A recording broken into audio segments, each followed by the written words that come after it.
As mainstream news clashes over bias and political leaning, many have sought to find their news elsewhere through alternative sources.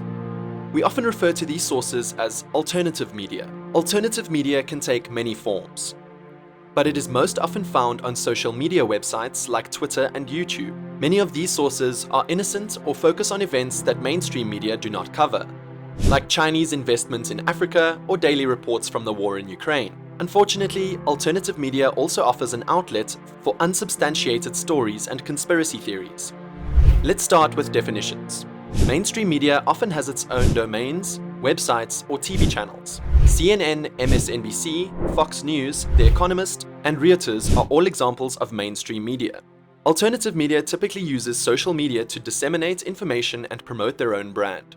The information and quality of content can vary drastically and is often under less scrutiny than mainstream outlets. They can range from conspiracy platforms like InfoWars to far-right publications like Breitbart or Newsmax, to independent left-leaning media like The David Pakman Show or far-left radio shows like The Majority Report. It is important to reiterate that alternative media can vary drastically in the accuracy of their reporting and the topics they cover. Often they cover mainstream media reporting in the context of their own political opinions.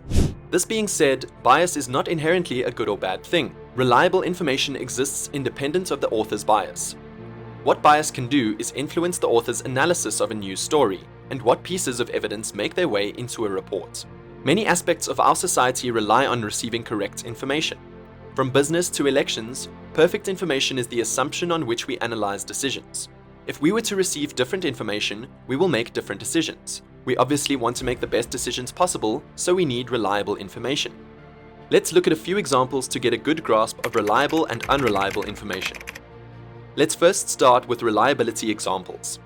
Reliable news can take many forms, but it usually embraces several of the following characteristics: multiple verified sources, competitive publication, direct quotations, minimal author analysis, and transparency.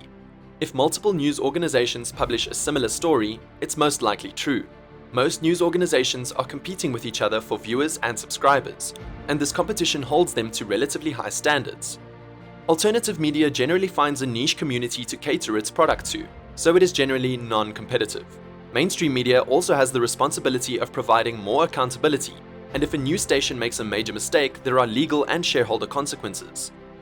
Direct quotations and documents are as close as possible to a primary source, so news stories that focus on these contain more truth. Author analysis is generally where bias manifests itself. If an author writes their thoughts, it doesn't invalidate the entirety of the article, but it should be taken into account. Lastly, transparency in news organizations help build trust in their sources and their writing. Obviously, on issues of national security, news organizations don't want to compromise their sources. In general, however, news organizations that do not cite their sources are often untrustworthy. This article is from Reuters and is a nice example of reliable information. Biasly rates Reuters as a center-leaning news source with outstanding accuracy. Many other news stations use Reuters reporting as a standard for their political news reporting. The article regarding Xi Jinping's third term features different political researchers with quotations and analysis, making it more balanced and reliable. The key feature of misinformation is that it is not done with malicious intent. Often, you will find misinformation posted on social media in the form of pictures or graphs. People will misinterpret data or research without understanding the information being presented. The following is a popular example circulated during the COVID pandemic. This image was widely circulated as proof ivermectin was an effective treatment for COVID. By downloading the PDF file at the top of the image, we can see that the source for this graph is lackluster. Preprint is here.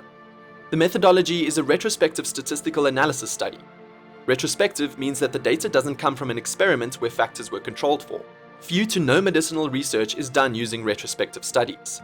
The note at the bottom of the first page also mentions that this paper is a preprint, meaning that it isn't peer-reviewed and should not be used to guide clinical practice. Almost anyone can submit a preprint, so it should not be taken at face value. For medical treatment, researchers will often use double-blind prospective studies. This means that subjects are specifically chosen to be similar. All factors outside of treatment are controlled, and neither the researchers nor subjects know if they are receiving a placebo. This means that only differences in symptoms and recovery can be measured by the head researchers. Most drug-related agencies across the world use this as a gold standard for medicinal drug approval. This study fulfills this and shows that ivermectin does not make a meaningful difference as a COVID treatment.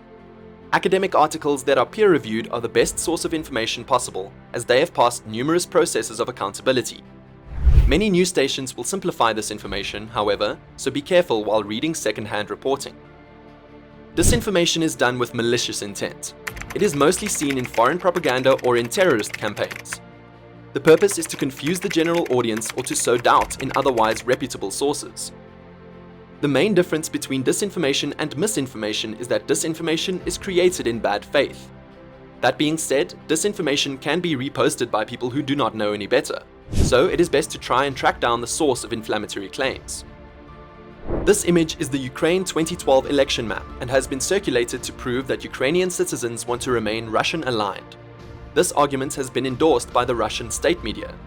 The blue regions voted for a Russia-aligned political party, while the pink regions voted for a Western-aligned political party. More recent 29 parliamentary election maps provide a better understanding of Ukrainian interests. The party that Volodymyr Zelensky helped create, Servant of the People, are portrayed in green. Parties in blue account for pro-Russian political parties, the opposition platform and opposition bloc. These pro-Russian parties account for less than 17% of the parliamentary election votes. Ukraine's parliamentary elections are similar to Germany's, where half of the seats are determined by a first-past-the-post system, while the other half is determined by the popular majority. This system allows voters to support their favorite parties even if they are not competitive in the district they live in. Ukraine does several rounds of presidential elections that filter out unpopular candidates each round. In 2019, Ukraine had 2 rounds of elections. The regions in blue are the only pro-Russian candidates. These candidates were removed after the first round due to poor electoral performance. The second round of elections featured 2 pro-Western candidates, Zelensky and Poroshenko. As you can see, the most recent elections prove that the overwhelming majority of Ukrainians do not want to be part of Russia. Finding reliable information can be difficult. It is time-consuming and it can be difficult to navigate the current media landscape.